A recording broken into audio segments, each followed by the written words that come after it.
It's your boy Jason by X4, and today we're going to be doing a quick fire rounds of popular and unpopular opinions on the Danganronpa games of each character. Now, if you don't see a spread of certain characters in this, that's because I'm too lazy to edit them in, or I just don't like their face. And I'll be going into 1 through 3, and we'll be excluding Ultra Despair Girls. But if you want me to include it, if you want me to do one, then I will be happy to make that video by itself. And I don't even know if we're going to be able to get to all 3 parts, but we're going to try. But if we don't, we're going to split up each game into each different video. But if you do enjoy, but for anybody that does want to keep supporting this channel, please like, share, subscribe, and without any further ado, let's go. Makoto is literally one of the most boring protagonists in any of the Danganronpa games, period. Kyoko sounds like a robot the entire time you play that you're with her. I mean, seriously, she's a detective, I get it, but she acts like a whole robot. And only gets better when she becomes sexier at the end of Danganronpa 2 or in the anime when she becomes older. And she's basically your normal tutorial waifu. Mondo's trial and reason for killing Chihiro was literally the most retarded thing I ever seen.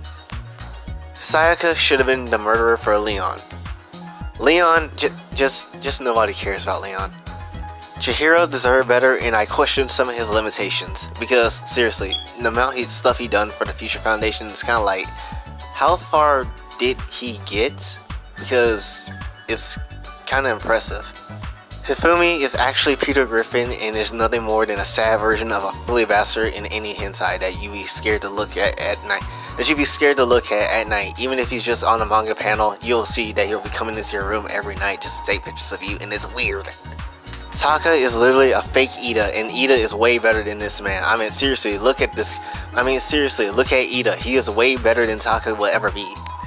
Celeste needs to be put in Kakegurui so she can face off with Yumiko, and that literally take an L from Yumiko so she can be her pet. I mean, literally. Both of them are gamblers, both of them, and that's a gambling anime. What better world would Celeste be in? Also, she's partly an asshole half the time anyway. Asahina I got really nothing to say about Asahina, but all them donuts be going to her ass and anime boobs. Despite her appearance, Sakura is actually a really nice character and actually underrated, to be honest. Byakuya is the character you love to hate and also hate to love, to be honest. Toko, nobody cares for Toko, to be honest. She's the regular one that's boring. However, Genocide, Jill, and Jack, they are the best version of Toko that everybody likes. And this is a real question. How long is Toko's tongue? Seriously, how long is that? Because the way it appears in the game and how long she can stretch it, it kind of makes me question things. Like, is it centimeters? Is it inches? Like, how long is it? Because it looked like a whole tentacle monster in itself. And no, I didn't summon you. Junko Inoshima might be the most craziest woman I ever seen. Yeah, she's the one I can kind of agree with a lot, because of how she's just super random and how she likes the thrill of not knowing when things are going to happen and how it's going to play out and stuff. I can kind of relate to that. Mukuro Ikusabe looks like the type of person that would just sleep with you one night and then she's going to stalk you after you dump her for a one night stand, and she's going to keep finding you until she keeps going after you and try to kill you. Mukuro Ikusaba, the 16th student, lying hidden somewhere in this school. The one they call the ultimate despair. Watch out for her. I feel sad for Alter Ego, and for multiple reasons, but we'll get to that a little bit later. Yasuhiro be smoking that Banyan. Shout out to Verlizi. Hajime is the most goated MC of all MCs. Shiaki is actually the queen of all the Danganronpa waifus. There's no way, you cannot unsee that. Ibuki is so loud for her own good, and it actually annoys me at sometimes. Also, she speaks in the third person, which I do not understand why. Makan is overly hated, and I don't really get why everybody hates her. I mean, sure, she killed Ibuki and Hiyoko, but at the same time, it's not really her fault because it's what Junko's doing in the anime, but you don't know that. While people might hate Hiyoko, and yeah, I get it, I hate her too at times, but there's some part of her that I just like her low-key, despite her being a mean-ass person. Mahiru was super unutilized and it could have been a valuable asset to the game. I mean, seriously, how cool would it have been if Mahiru just took a picture of a crime scene or something just that looks really unusual, only Mahiru could have done. Like, seriously, that would have been a little bit better utilization of Mahiru's capabilities with her camera. I didn't care for Mekamaru or Nekomaru at all. Ultimate Imposter is just Ultimate Imposter. Nagato Kamehameha is actually a character that is really smart and really intelligent. However, it's just too crazy that no one should really try to glorify because of the way his mind works. Teru is literally one of the worst characters I've ever seen, mainly because of how his perverted nature is. Now, before you go and bash me about this, he goes about it in a way that's just really creepy. That comes out to me really creepy, and that's coming from me of all people.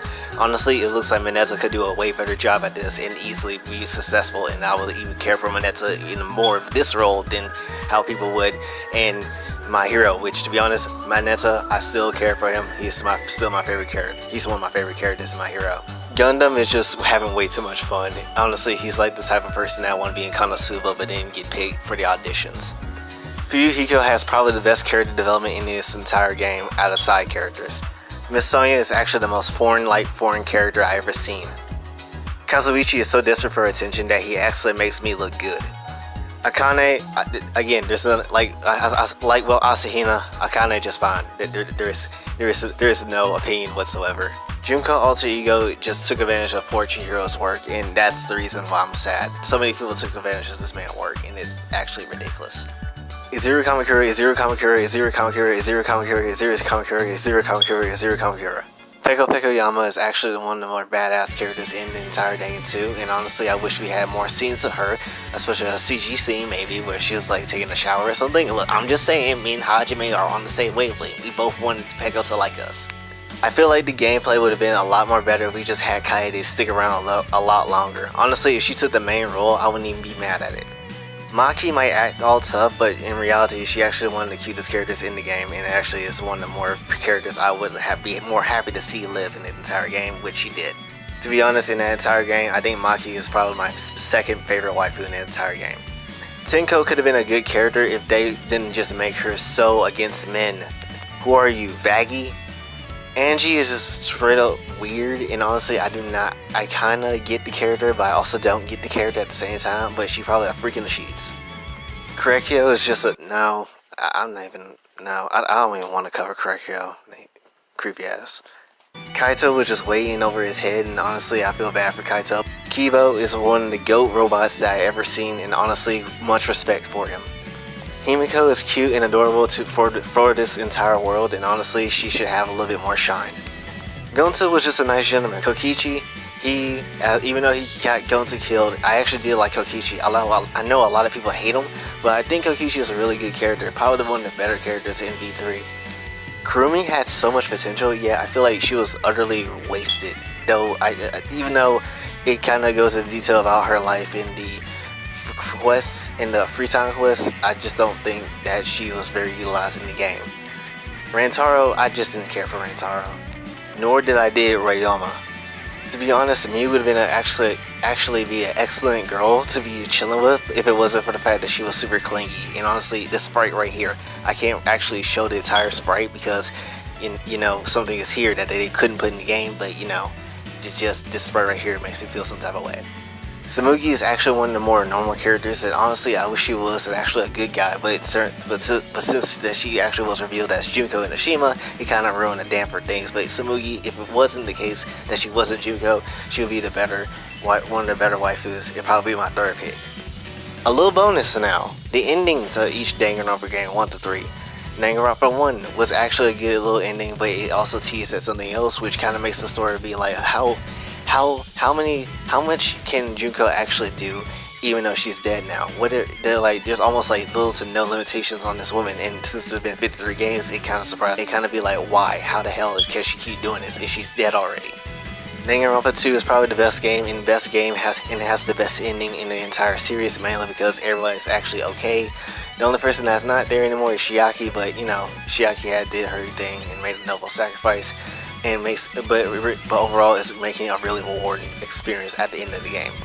Danganronpa V3 was actually on some bull, because honestly everything just didn't really happen and just feels like it was so mysterious. Honestly, with V3 I feel like they should just redone the entire ending instead of just showing off for what it was. If only there was a video out there where someone actually made a theory on what could have happened at the end of the game, and to kind of lead up to every single other game that actually happened. in the overall story. If only there was a video that could be that could be explained and shown to be a little bit better than what the ending we got. And that's the entire list. What you think about the popular and popular opinions? Did you like them? Do I care? Anyway, hopefully you guys enjoyed that. If you did, be sure to like, share, subscribe, hit the bell notification button on your way out. And until then, this has been your boy Jay, signing off. Have a blessed day.